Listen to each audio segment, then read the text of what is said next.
The following program was provided by an independent producer solely responsible for its content. The opinions expressed do not necessarily represent the views of this station, its staff, board of directors, or underwriters. Don't adjust your screen. There is nothing wrong.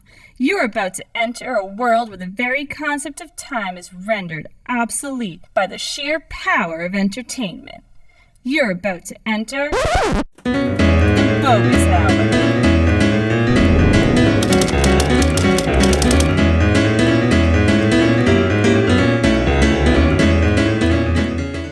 And welcome to the Boggis Hour COVID-19 Quarantine Episode 1.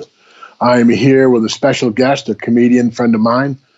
She's a comedian, a love child, and all-around friend. And she is coming to us live from somewhere in eastern Massachusetts.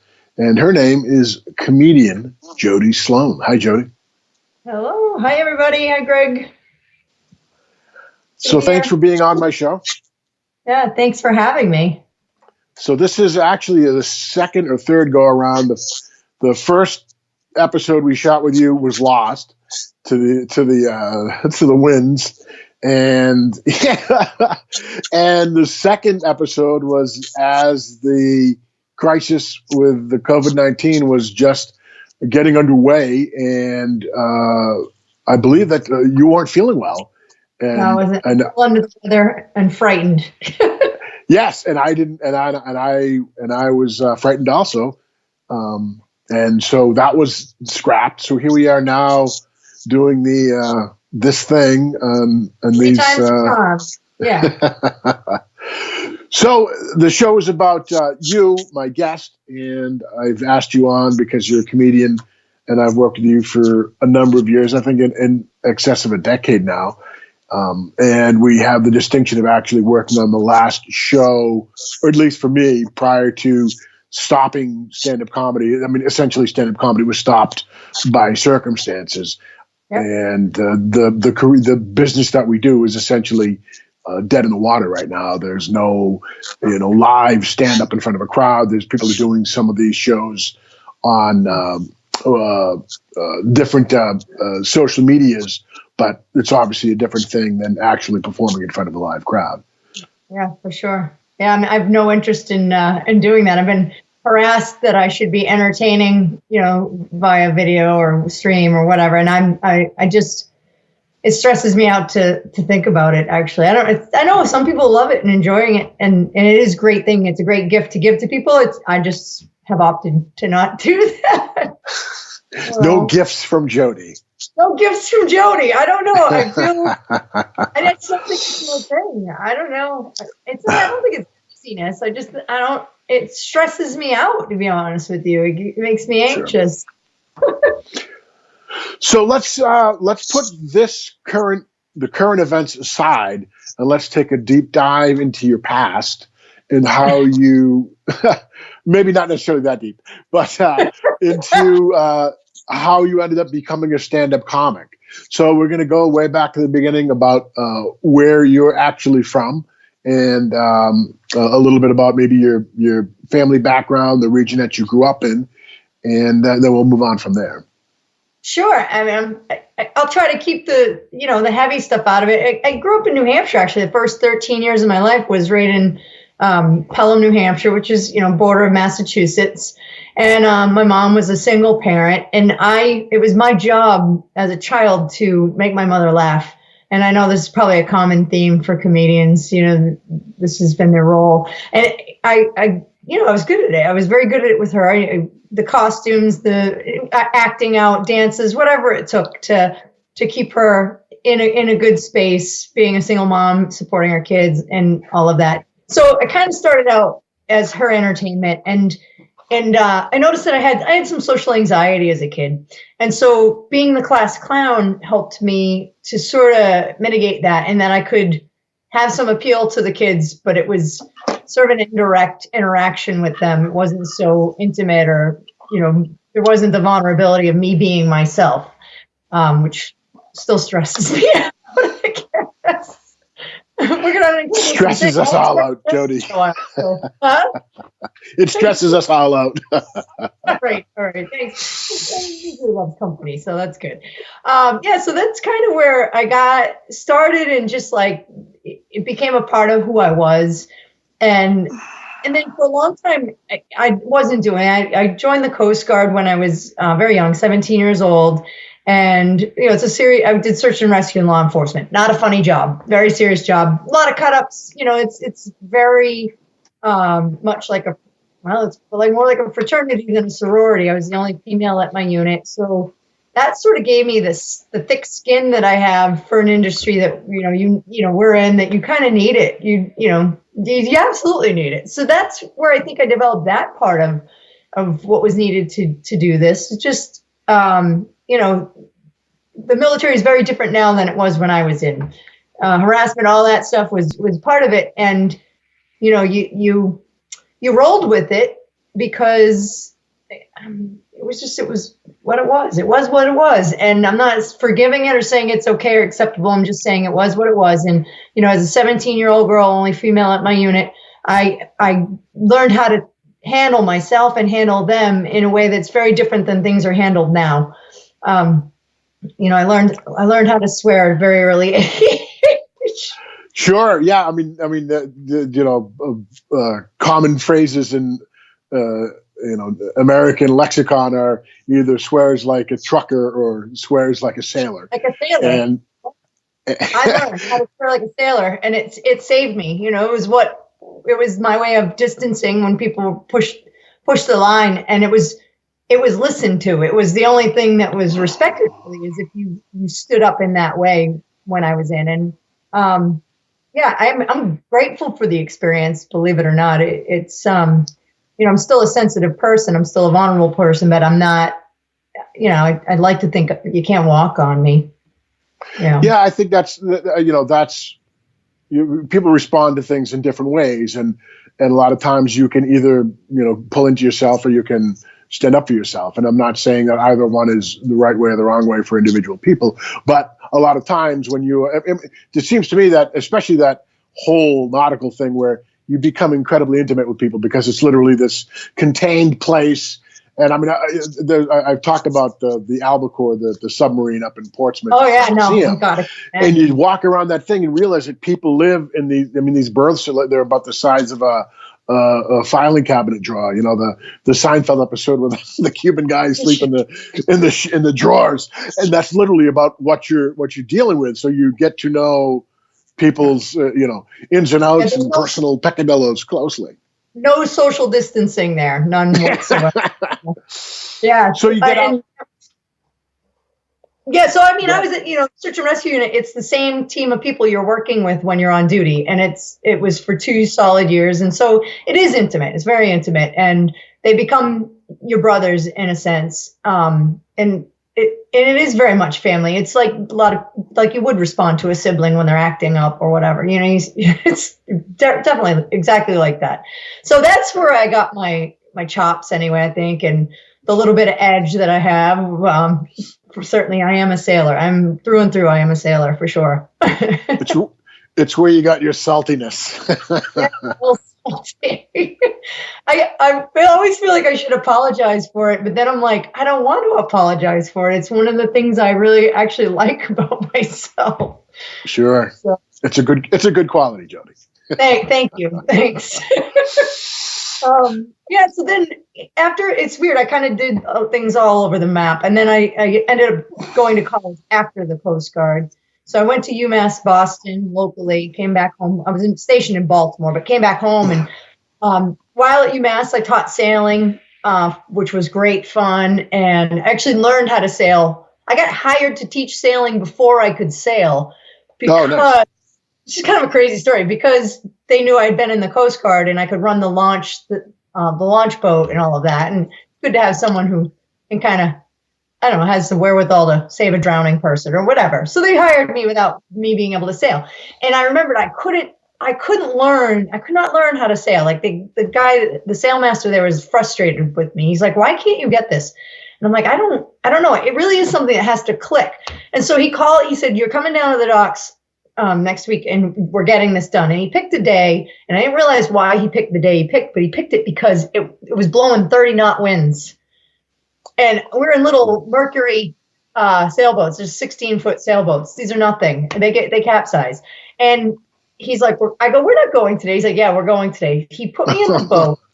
He put me in the boat, and I was like, waiting for him to get in, and he did not get in. He kicked the boat off the dock, and off I went. Now, I had been sailing a little bit with him to, I had some fundamentals, which was, if you don't want to capsize, let the sail out. So I knew to do that. But of course, then you're just at the mercy of the wind. You're just getting pushed around. So it was I had an aha moment while this was happening. At one point, I did almost capsize, took on a ton of water. So I'm like trying to bail and trying to stay up.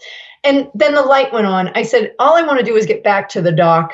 And it was that aha moment where I was like, I know how to steer this thing. I know what I need to do to and the only way to do that is to use. So it just, everything kind of came together. I was like, I knew I had to sheet in, and I knew I had to steer where I wanted to go. And I knew, those two things. And really, that's all it is.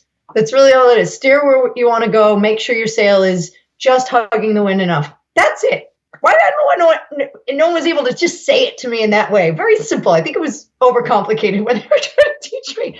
But that panic and that fear and just everything sort of came together and clicked. And that's how I learned how to sail. I think everything I do in life is like trial by fire. I think I learned best sadly, that's how I learned best. And, that's how I've done everything. Relationships, all of it. It's trial by fire. Yeah, well, it is a good way to learn. I mean, the old, sink or swim. That's how I learned how to swim. It was in the early '70s, and it was a family. It was a party. So my folks had like hippie friends and stuff like that, and it was this big party. It was a pool party, and I was, I don't know, maybe 5 years old, and I pushed this dude in. This 20-year-old dude, pushed him in the water.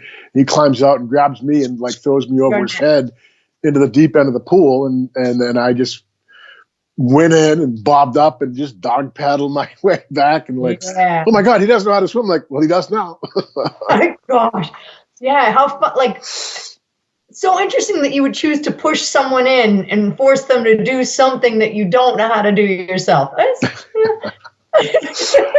I was the youngest of 6, so I was a bit of a punk. Right. That explains that. Well, I'm glad you survived. I'm glad you know how to swim now. Yeah. I was just going to say I was kind of impressed with the sailing thing. I'm sorry. Oh, no, that's cool. So then you do some teaching, and then I want to ask you about Pennywise, who is not only a clown from the Stephen King It story, but also an alter ego for you, correct? Yeah. I mean, that's where I was going with the sailing thing. Like all the paths that I was on eventually led to that, because then I also minored in theater in college, and so. There's this story. This is a true story. When I was 13 years old, I saw, and some people have heard this story, but I saw an amphibious vehicle. I was with my dad, and I remember thinking it was the coolest thing I'd seen. And I told my dad I wanted to drive one, and he was not thrilled with the idea. But that is why I actually joined the Coast Guard, because I thought I would be able to drive an amphibious vehicle. Of course, the Coast Guard does not have amphibious vehicles, so that never happened. But I remember when the duck tours came to town, and I remember the first time I saw one of those going down the street, I was like, that's one of those things. That's an amphibious vehicle. I was like out of my mind excited about it. And immediately I was like, I'm going to live this dream. I'm going to drive an amphibious vehicle. And I did. I applied for the job, and I got the job. And it was sort of a melding of the best of all worlds for me. It was comedy, it was theater, and it was on the water. I was on a boat, utilizing those skills that I had learned many years ago. So it really was a perfect union of careers for me. And as you know, I did it for 15 years, long time. So how did you actually fall into it? Who actually did you just to say, hey, you saw that as a job and you went and applied for it? Yeah, they had an ad out, and I applied, and they do sort of an audition. It's called a cattle call, where you go in and you have to do some improv, and you're working with the other people who are auditioning and just pulling props out and just generally being silly and entertaining, seeing if you have, that ability to be in front of a crowd and sort of be fearless and do whatever. And the theater certainly, helped me and prepared me for that. And so, and teaching, just even being able to teach sailing helped me too, because I don't have that fear of communicating with people in a group or whatever. So yeah, Right. yeah. And there's not a lot of women applying for that job. So I'm sure there was some novelty with me being there and having the skill set and being a woman. It was all good. It worked out. I got in. And then you have to come up with a character, which was fun. So Right. And that kind of a job, it's a bit of a dance, because you've got to be funny, but you've also got to be attuned to the fact that it's probably a pretty broad and diverse group of people that are on your boat, probably from all over the country and all over the world. And so you have to have a particular sense of humor that can be biting, but that you're not going to have people going to the boss complaining about, you making fun of their religion or something like that. That's the tightrope. I mean, that is definitely absolutely a tightrope that we walked in, just sort of having an awareness of different cultures and what things could be construed as offensive. Me driving is offensive to some cultures. Right. Sure. Sorry. So you do have to learn that, and you have to bring a sensitivity to it. It's very different than stand-up comedy, where there's no HR department and you do as you please and the audience likes you or not. I definitely had to filter and censor and watch what I did, and it was challenging at times, but I did it, and I think I have maybe 2 complaints on the books in 15 years. Well, that's not too bad. For being inappropriate. And it was, in both times, I think the people were hypersensitive and can suck it. But that's one of them was, I do a joke about Paul Revere and his 13 kids, and how a guy on the tour was like, "That's nothing, I'm the youngest of 21." And all I said was, I just think at some point you would start putting them in boxes and putting them out on the front lawn saying, "Free, take one." I think that's offensive. I think it's funny. Well, boy, I offended a couple on the tour who had an adopted daughter, and they came up to me and they said that was offensive. We feel like you shouldn't joke like that. There are actual children who are left in boxes out on the front lawn. I'm like, oh my God, how did I step into this? I was a small child. I was left in a saltine box. I'm like, what years? It was, probably a close to true circumstance that they, were talking about. I'm not going to dispute whether that was real or not. It probably was, but I think, it was lost on them that, I'm not whatever. That's one of the complaints was that. Another one was about Ben Franklin, used to like to swim in the Old Mill Pond naked, and he used to fly kites. And he used to like to fly kites. And one time he was seen floating around on his back while flying a kite, naked. And they assumed I meant this kite was his junk. And I was not even talking about his junk. So I'm like, I'm not the one with a problem here. That's not true. Whatever. He's one of the founding fathers, damn it. He can do what he can wants. Fly a kite with his junk if he wants. He can do whatever he wants. And so don't get offended. Yeah, so those are really the only 2 that I think I managed to offend in 15 years. So I'm fine with this record. But then, the amazing thing would be, I had, you have people you have to sit wherever there's room on the dock. So I would often see people from India and then people from Pakistan, and there'd be nowhere else to sit, and they would end up having to sit side by side. And then I'd get them quacking in unison. And it's sort of it sounds stupid or trite, but it's like, I would have a moment where I'd be like, these people in any other circumstance might be at each other. And here they are sitting next to each other, enjoying a laugh and just getting some history and quacking together. It's kind of funny, an odd situation that you find yourself in. So there's that. And then one of my favorites was, this was years ago, Harvard. So tell the story. So I get on the duck, and it's a group, meaning that all the people are booked to be on the duck together. I get on the duck, and there's grumblings and misery. No one is happy to be on this tour. I'm like, what's going on? Well, I'm trying to figure out what's going on. And I find out, I said, why does everyone seem so upset? And the woman on the back with an Irish accent, which I could try to do, but probably would kill it. She's like, why don't you ask the people? Why don't you ask the people in the front? They seem to have all the answers. And I'm like, okay. So I go up there, and my character, which we can get into, Pennywise, basically, I'm a Southern belle, if you will, who's come up to the North. And I do this whole thing about the War of Northern Aggression in my intro. And I start doing this in my intro, and the grumblings start to get louder and louder. And I'm like, what is going on here? So I said, what's happening? And finally, I get it out of them. They had been invited by the Harvard School of Government. They were representatives from Ireland. And they were trying to resolve some of the conflict that had been going on there forever. And after resolving little to nothing, they put them on a duck tour. Nice. So I have these people, and so now it's in my head, and I'm like, I am going to get through to this crowd. I'm gonna win them. By the end of it, I had them all singing sea chanties. Nice. And we did a big group hug at the end, and they said that they were gonna vote for me for the Nobel Peace Prize, which I never got, but it's a little feather in my cap. Excellent.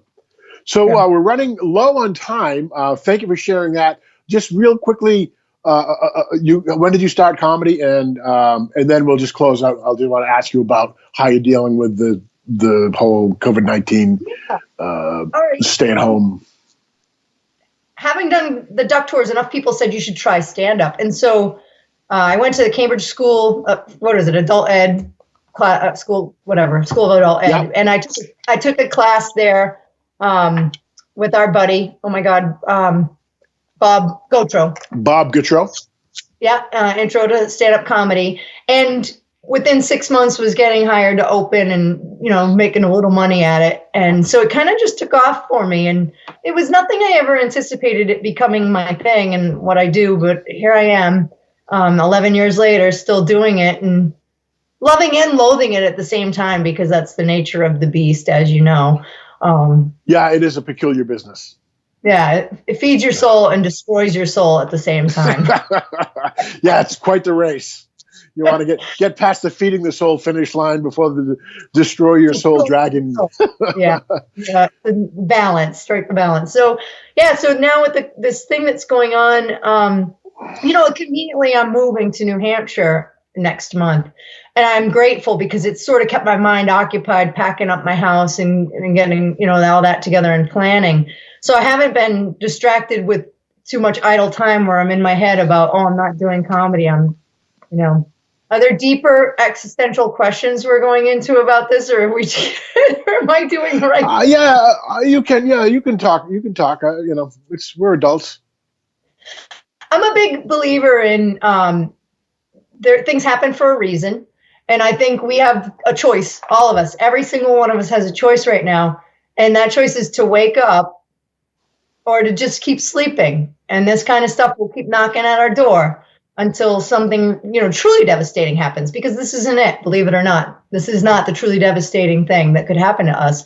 So I suggest everyone remember that we're all connected. It seems cliche at this point to say we're all in it together, but it's absolutely true. And it's not just coronavirus, COVID-19, we're all in it together. We all humans exist on this planet.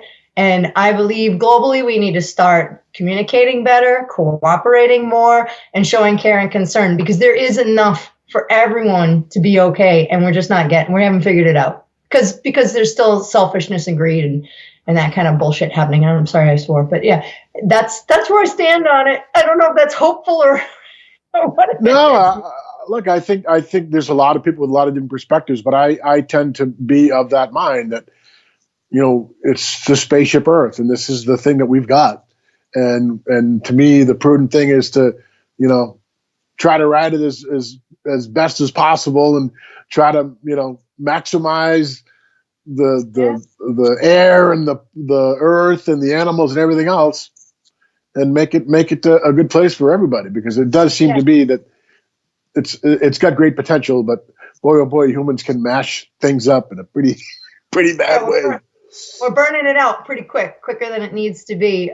That's too bad. I hope the light is on. I hope it does. I don't know if it will, but I'm going to try to just be an example of, hopefully that's the best I can do.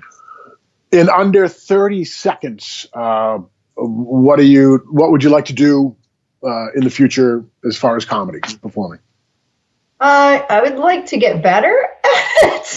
And I don't really care or aspire to do anything bigger outside of New England, but I just I'd like to get better. I'd like to have an act that I actually like myself and enjoy.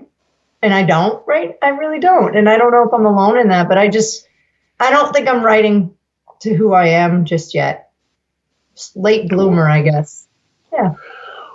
Well, I can't be, I'm very excited to have had you on the show finally. And I can't be more pleased at how this came out. It was really nice talking with you. And I'm looking forward to working with you again and looking forward to seeing the show produced. I'd like to thank the folks at Access Nashua, Dan and Dick, and Harlan for producing a great show for me, and looking forward to having you on again once we get through the other side of this whole coronavirus COVID-19 thing.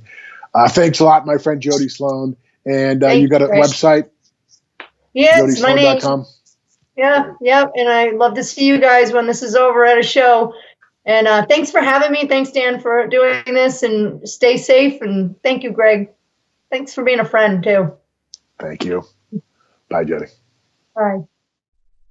If you or someone you know would like to be a guest on The Boggis Hour, email us here at thebogishour@gmail.com.